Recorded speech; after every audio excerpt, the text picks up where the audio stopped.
faster than this that you guys stressed trying to be 50-50 with the run pass all year. In the last couple of weeks, it seems you've been moving away from that, favoring the run a lot more. Is that a concern for you, or is it just merely a product of how well you're rushing?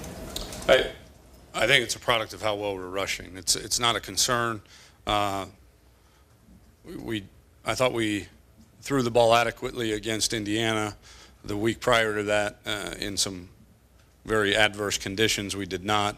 And then early in the game, I didn't feel like we were throwing the ball extremely well. And it's hard when you're playing a team that's very, very good on defense. I mean, this is a defense that we played against a team up north that was coming into the game giving up 120 yards rushing per game through 11 games, and so that's not a two-game stat or whatever. I mean, that's a legitimate stat that they were a very, very good run defense, and to see us run the football the way that we were against them just, I guess, led to, you're going to call what you're confident in, and throughout the course of the game, when you see the productivity of the run game and where that's taking you, then you continue to call it more until something tells you not to, and throughout the game nothing was really telling us not to.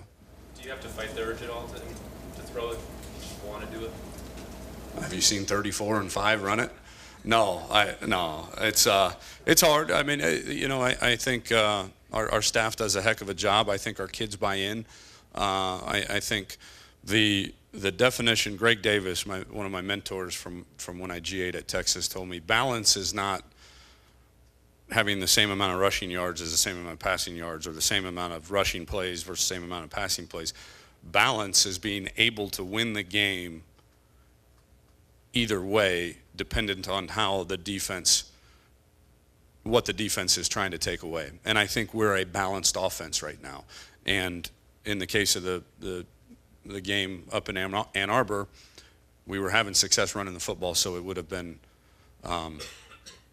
probably against better judgment to stray away from that.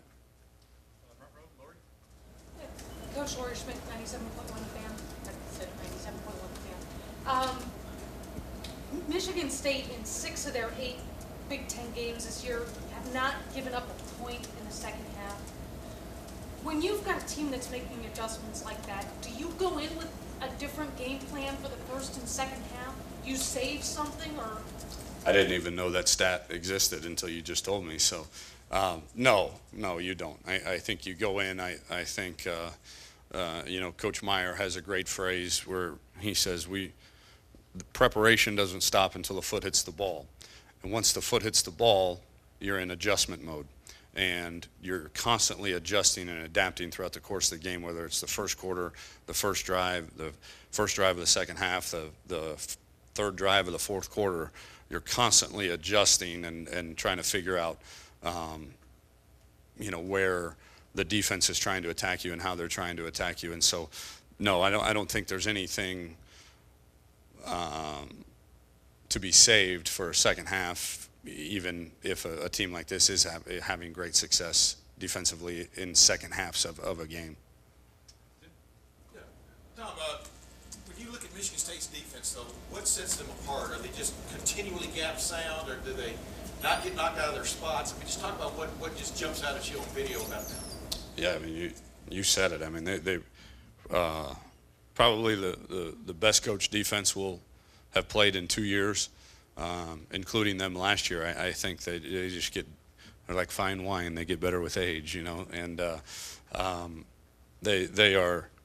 they know the strengths of their defense. They know the weaknesses of their defense. They try to compensate for it. I think they are extremely gap sound. I think they understand what you're trying to do offensively and where the pressure points on their defense are in terms of the plays that you're running and the ways that you're trying to attack them.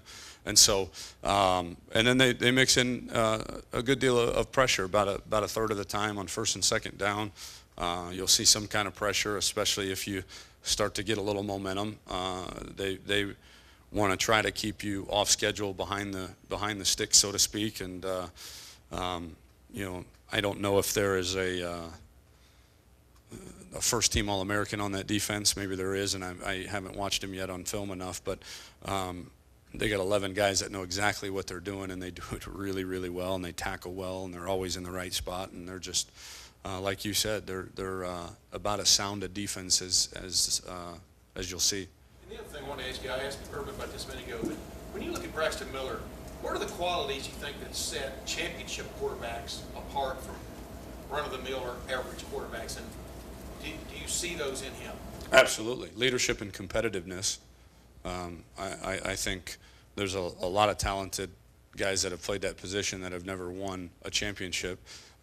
You certainly have to have the pieces around you to win championships too. You can't. Football is the ultimate team sport. It's not basketball. It's not baseball.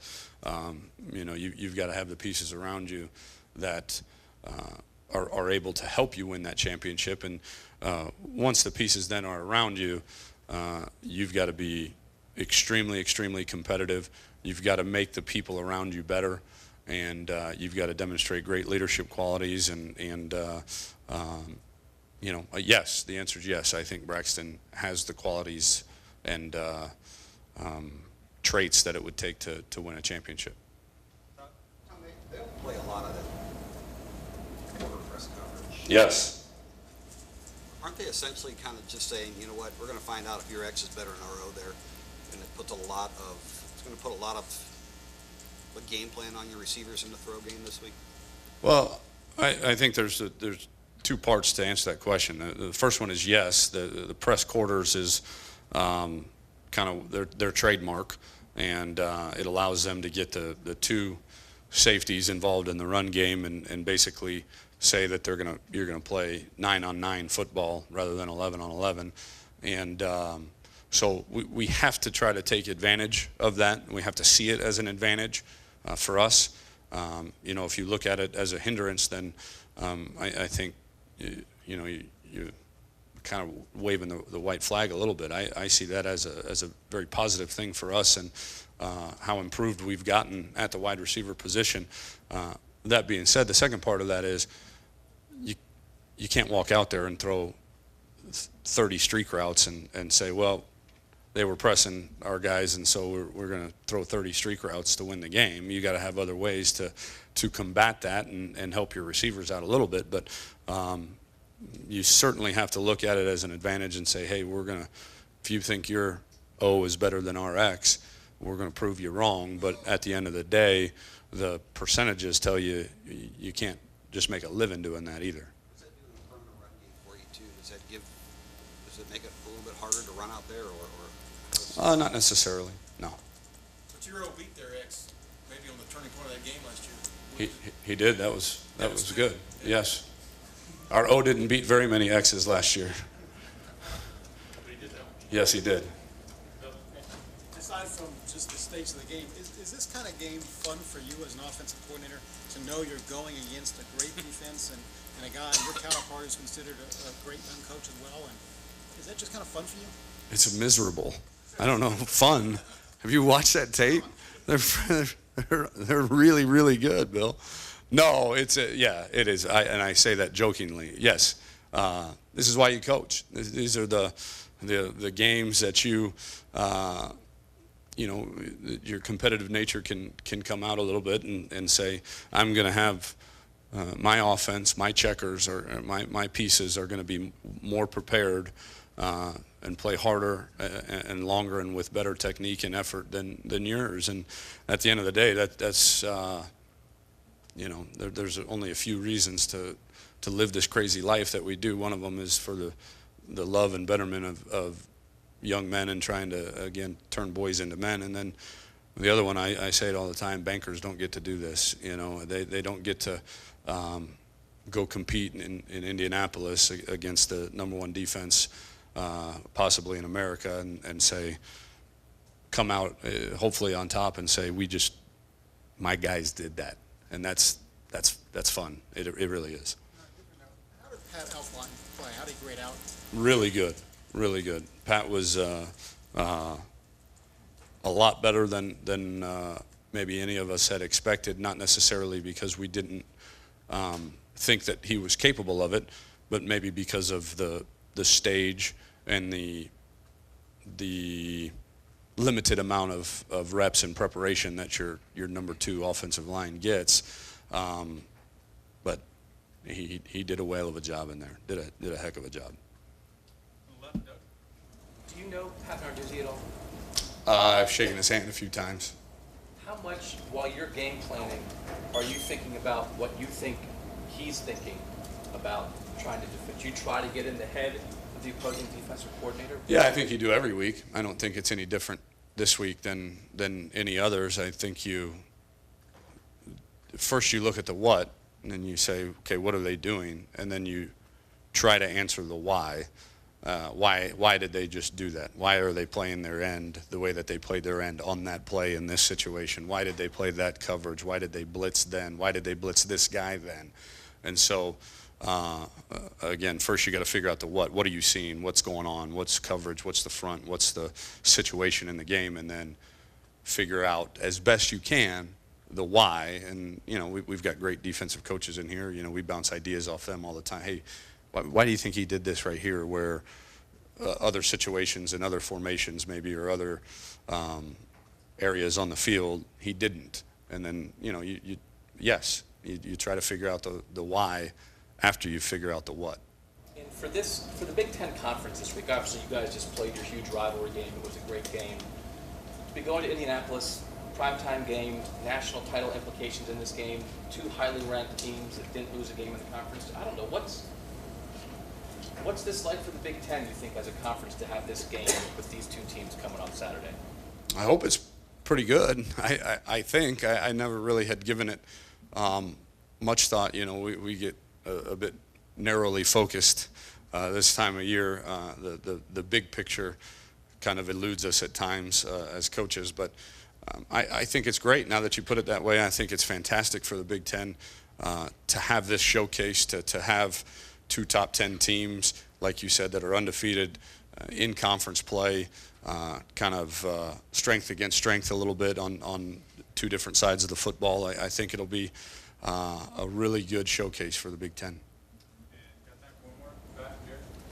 Tom, granted, some of the chess pieces are different than they were a year ago, but how much value does that tape from last year's game have for you in preparing for this game?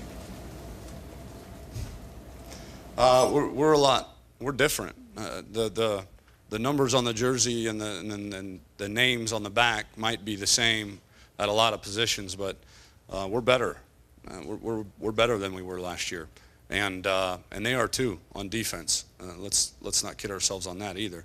So schematically, I think it helps a little bit, but I think the ways that if you were a defensive coordinator that you would have attacked us last year might be a hair different this year because of some of the things that we've improved upon and the ways that we have gotten better and especially individually across the board have improved. So I think it kind of harkens back to Doug's point about trying to figure out the why. It certainly helps you to watch last year and figure out the what, but the why might be a lot different this year because of who we are and what our personality is on offense now this year as opposed to last.